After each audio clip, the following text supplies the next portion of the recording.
Le brocoli. De la famille des crucifères, le brocoli libère du sulforaphane, un composé détoxifiant et anti-inflammatoire puissant. Comme la plupart des crucifères, il est antibactérien et anti-cancer. Faites juste attention à ne pas trop le cuire.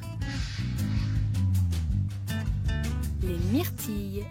Les fruits rouges, les baies et surtout les myrtilles sont des fruits riches en vitamine C et en antioxydants, ce qui signifie qu'ils luttent contre les radicaux libres et le vieillissement.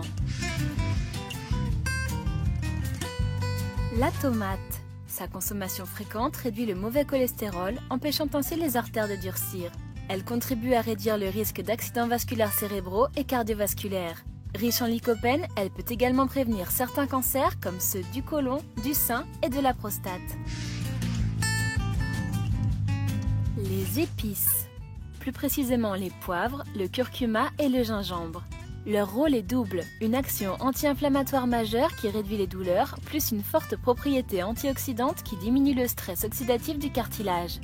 Et la pipérine, l'élément actif des poivres, a le pouvoir de renforcer l'action de la curcumine contenue dans le curcuma et le gingembre. Le chou. Il faut profiter des propriétés de certains légumes et tous les choux sont riches en éléments antioxydants, en vitamines et en minéraux. Il est conseillé d'en consommer 3 fois par semaine et un grand verre de jus de chou rouge tous les jours garantit également une protection efficace contre les rhumatismes. Le poisson.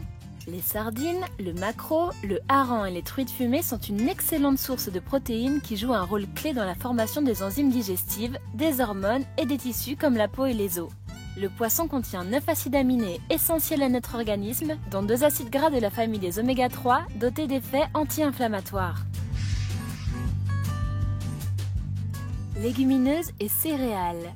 Sous forme d'association, par exemple semoule et pois chiches, haricots rouges et quinoa ou encore riz et soja. Les légumineuses contiennent des protéines en grande quantité mais celles-ci sont souvent carencées en acides aminés. Les associer au cours de la journée permet de réunir tous les acides aminés essentiels car il suffit qu'un seul acide aminé fasse défaut pour que l'utilisation des protéines soit compromise. L'huile de colza. Nous avons tendance à trop ingérer d'oméga 6 et pas assez d'oméga 3 dans notre alimentation moderne. L'huile végétale de colza, de préférence bio et en pression à froid, a l'avantage d'avoir un écart positif en faveur des oméga 3 aux dépens des oméga 6. Le chocolat, noir de préférence.